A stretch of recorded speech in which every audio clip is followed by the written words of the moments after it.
Joshua Williamson, Paul Pelletier, Jesus Marino, Tom Derenick, and Xermanico continue to explore the mysteries of the multiverse as the Green Lantern and Obsidian continue the search for Jade, leading them to uncover a deadly secret as Roy Harper is captured by an old villain who has changed their ways.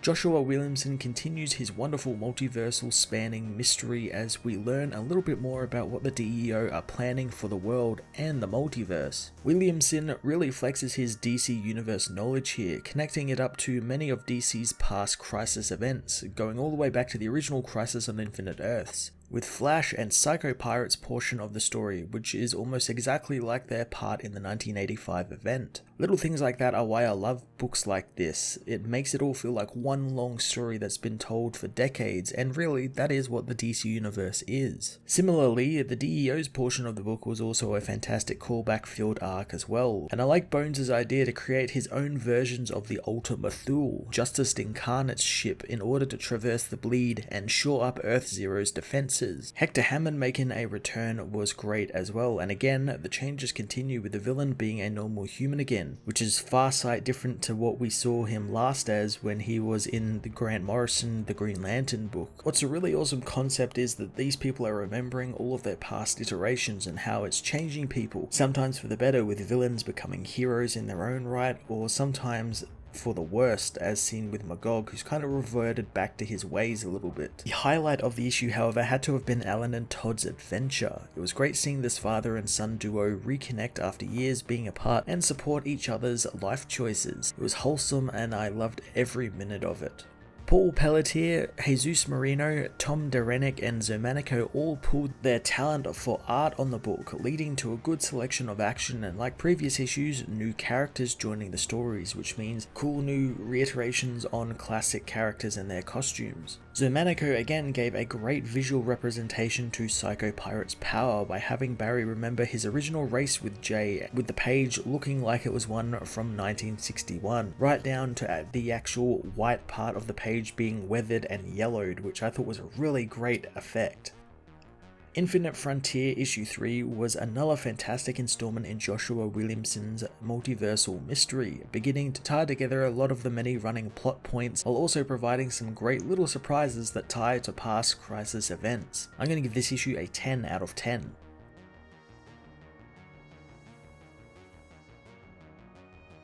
Infinite Frontier issue 3 finds Green Lantern and Obsidian chasing down a group of their rogues to try and determine who has taken Jade. Todd contacts Damon, apologizing for disappearing on him like he did, but he and his father are looking for any leads on his sister. Damon wonders if they have talked about the double date idea with Alan, but Todd promises he will. But this is the first time he's spent with his father in a long time, wishing it was under better circumstances. Soon they come to visit Shade, but the man knows that he won't be much help since many of his former friends have been quiet lately, but he thinks that maybe it's one of their former enemies to blame, maybe even an enemy of the JSA legacy. Alan doesn't fully understand, so Todd says that it might not actually be a JSA enemy who took Jade, it might be one of his or Jade's in it. Elsewhere, the zombified Roy Harper is called upon by his master to come to him as he begins to remember his past lives and his daughter Leanne. He awakens to find himself in space, calming himself as he wonders if he's ever been to space before. He tries to make a construct of a ship with the ring but stops since when he used the ring before, the ring turned him into a zombie and he can't risk that again, and he can't take off the ring either. But if his daughter is alive, he will eventually find her. He intends on just waiting around until someone comes by, and soon someone does in a blinding white light. On Earth 22, Magog attacks President Superman, who knows Magog was meant to be reformed. The villain says that he is reformed, but they are invading his world, and every time someone comes from the multiverse, it's a tragedy, and it interrupts the balance of time and space. Flashpoint Batman attacks with his batarangs, proving Magog's point, noting how Thomas reeks of reality manipulation. He intends on killing Batman as a warning, but Justice Incarnate arrive, demanding Magog stand down. Magog says that Machine Head can throw whomever he wants at him, but he won't like Magog's backup. Superman tells them all to stop, knowing that Magog is right and this is his world. He tells the villain about the shuttle wreckage and how he wants to examine it, so the man allows them to, but they need to leave his world and take the abomination that is Thomas Wayne with them. Machine Head wants to head back to the House of Heroes as Mary knows the ship looks familiar. The team can't however determine its origin world, as Thomas says that the Barry Allen he knew said that he could feel vibrations to sense what world he's in, wondering if the ship would react to someone from the same vibrational pattern as where it was made. The team all touch the vessel, and Superman soon discovers that they need to continue their investigation on his homeworld. Thomas asks if Magog is the only one sick of the multiverse, but Calvin knows that that's what worries him, since he thought the multiverse was coming together in harmony, but he was wrong. He tells Machine Head he's heading home to his Earth, and while he does that, he needs the team to find Barry Allen of Earth Zero. Barry meanwhile finds himself in a strange world where Jay Garrick is as well. Jay tells him he's got to focus since the multiverse needs him. Barry tries to remember where he was, but Jay tells him that he can only be the hero the multiverse needs, but he just needs to run faster than ever before. Barry takes off as on Earth Omega, the Flash awakens to find himself connected up to a giant machine that is forcing him to run. Psycho Pirate says that this all started with him, since he was the first from Earth 1 to race someone from Earth 2. And did he really think that there would be no repercussions to that? Psycho Pirate says he's using his powers to push Barry to be the hero he is to go someplace else. Barry knows that he is the hero and he must save them, as in the Speed Force he sees someone in front of him calling for help.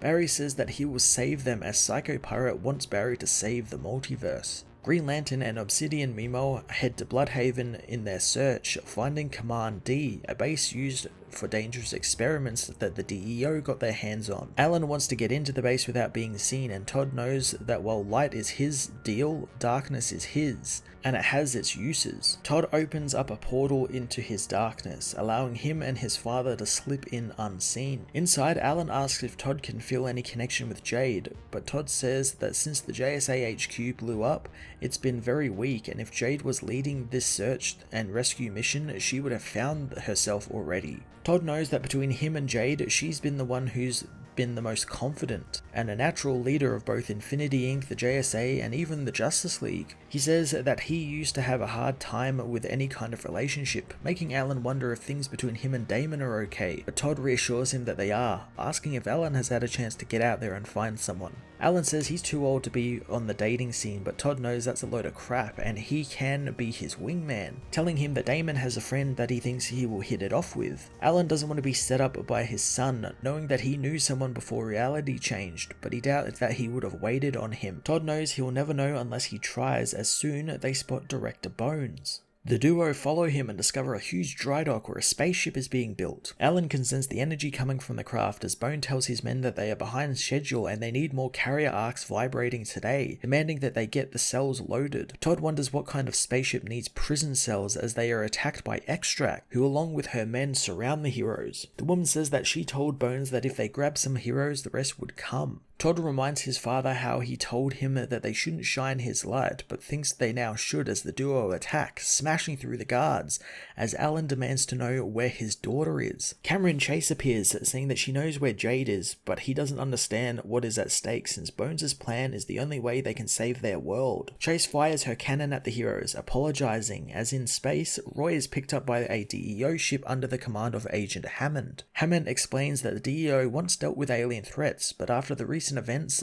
they now have a new mission to protect Earth Zero's interest from different kinds of invaders. Roy figures that they need to keep an eye on anyone trying to crash the party, but Hammond says that there's that, but they also need to keep track of people who came back from the dead. Roy is attacked by some guards with a sonar scrambler, which makes sure he can't use his ring. Hammond knows that his bosses didn't know that would actually work, but he's an expert with rings. Roy realizes that Agent Hammond is actually Agent Hector Hammond, one of Green Lantern's enemies, but he looks different. Hector says that when reality returned, he was reset to factory settings, considering it a gift, but it still left him with a lot of questions. He takes the ship into the multiverse, showing Roy a place called the Bleed, the space between worlds in the multiverse. Hector says that when they found out he was alive, they needed to know how, so they sent Extract to get him, since they thought he was just a simple archer. But imagine their surprise when they learned he had a black ring, a ring they think might not even be from this universe. He wants to know why why it chose him, but Roy doesn't know. Something Hammond expected, but a deal has been made for him and that ring. Before they can head to their destination though, the ship is hit by something which soon comes aboard as Hammond tells his men to secure the doors since there's no telling what Bones will do to them if they lose another ship.